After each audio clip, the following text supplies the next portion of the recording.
Welcome one and all back to Know It All Cast 4.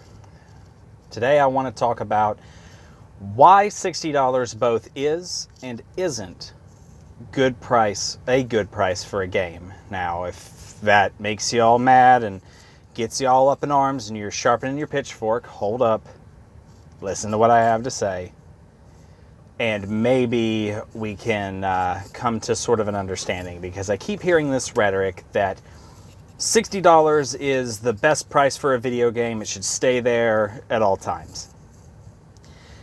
Problem with that is, and I don't have as big of a problem with this as the other alternative, but the problem with that is that inflation is a thing.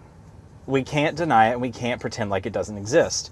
I happen to remember when I used to get $50 on my birthday. I could go out and I could buy a brand new video game.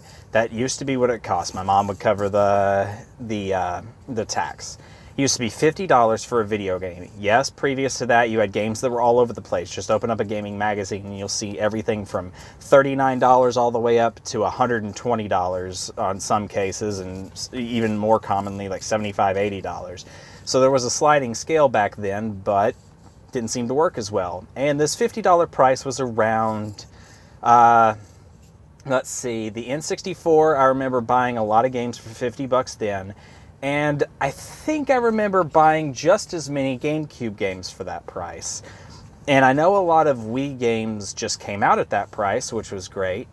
But I noticed the shift at that point. I grew up in a family that mostly bought Nintendo consoles. But I bought my own 360 around that time and noticed the shift in price go up. A lot of people point to inflation and say we gotta pay more for games. It's got to be at least $70. It's got to be $80 because of inflation. The problem I have with this is that media does not inflate at the same rate. Now, you can make the argument that the cost to produce games has gone up. What was considered a AAA title back in the day, such as Final Fantasy III, Chrono Trigger, all of that, did not cost nearly as much or need as nearly as many people as something like Final Fantasy VII Remake, for example, or Cyberpunk 2077, or The Last of Us 2, or any of this. This is very much true. A lot of video games, some of the highest costing video games out there are Star Wars: The Old Republic, though a lot of that was the marketing, as well as Destiny, which again, a lot of it marketing. But I think they were in like something of the range of $500 million, which is a lot. I don't know if Star Wars: The Old Republic ever made that back. I know Destiny did. Well, I don't know, but I'm pretty sure Destiny did. The problem is that, like I said, media does not inflate at the same rate, no matter how much it costs to make something. Back in the day, when I say back in the day, I was born in 91, so, you know, back in my day. No, but back in the day, a movie did not cost as much to make as it does now.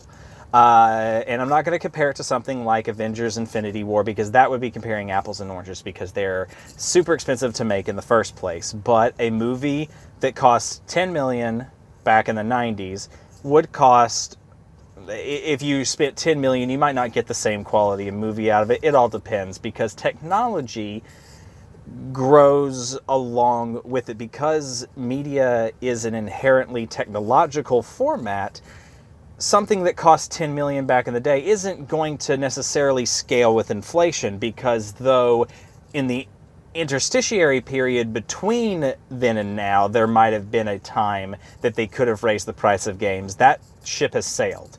And I think when they could have raised the price of games, and hear me out on this, would have been from PS3 to PS4. When everybody, including Nintendo, switched to Blu-ray discs.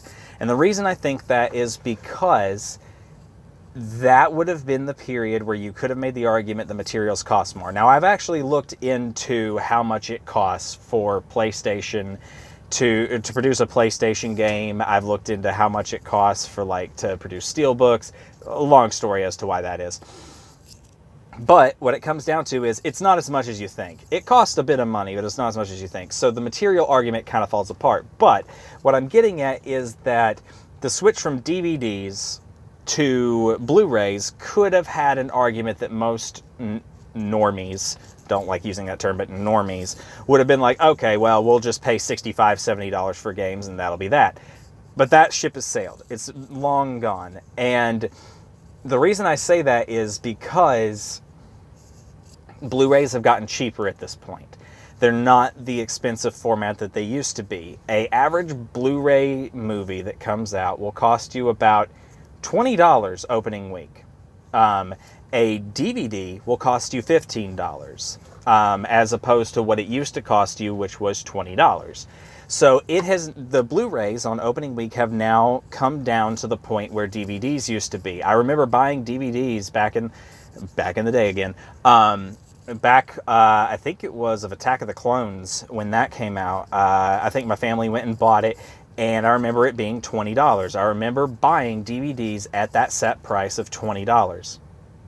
And that's never gone up or down. No matter how much movies have costed or continued to make, it's been consistent since the format of DVDs came out. I mean, I remember all of this. I may have been born in 91, but I have a really good memory when it comes to this stuff. And I remember my family getting a DVD player. The first 2 DVDs we got were Jimmy Neutron and The Emperor's New Groove. And if I remember correctly, both of those cost $20 at the time. Anytime we went out to buy a new movie, it cost $20 at the time. Now, when Blu-rays first came out, they were costing $25, maybe $30, or if you got really lucky, you could find them on a deep, deep discount. But they were still higher. They cost more, and you were getting more bang for your buck. Analogous now to the 4K Blu-rays. 4K Blu-rays cost $25 to $30 opening week. Blu-rays do not. And that's what I'm getting at, is that media shifts. And as media shifts, so too does the technology. And there is a point where it becomes, you've got media over here, and you've got the technology over here. And as media shifts, so too does the technology. And there's a point between here and here where the technology has not quite caught up with the media. And that's where you get the $25 Blu-rays and everything else. But as soon as the technology has caught up with that media, the price comes down. The price comes down. We see this with memory on computers. So a DDR4 RAM used to cost, what was it, $100 for a 4 gigabyte stick? We now pay $160 for 16 gigabytes. Another example of media that does this. Well, I mean, like I said before, the Blu-rays used to cost $25, $30. They're now $20 on opening week. Yes, it goes up after opening week. But if that were the case, then video games should, if they want to, do the $70 with a $10 discount on opening week to get you to buy it, have that psychological thing, and then it'd be up at $70. The problem is that there needs to be one game that does that people go, you know what, I pay that much for it. Because if someone really wants a game, they're going to pay $70 for a game. I don't think you could bump it up to 80. I don't think you bump it up to 75. I think 70 would be the most you could go. And the only games I can see people being willing to do that with is something like Cyberpunk 2077, something where they can see the progress, see that they're getting the most bang for their buck, and go, you know what, I'll gladly pay the $10 more to get that. The problem is that no one's willing to take that risk because it could be a huge, huge loss. And with all of that being said, I think that the time has come and gone, and I for at least taking AAA games and bumping it up in price.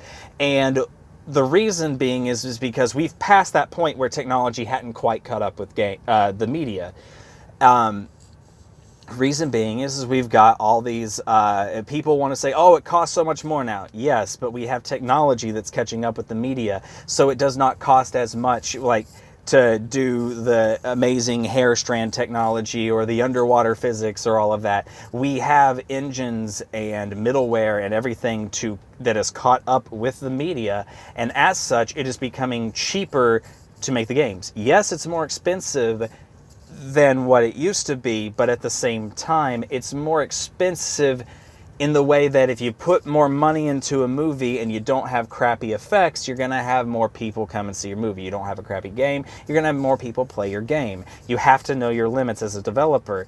And if the companies keep wanting to push technology that is far beyond their grasp, far beyond their financial means, far beyond everything, that's their own prerogative. They're welcome to do that, and maybe the market will sustain that, and that's fine.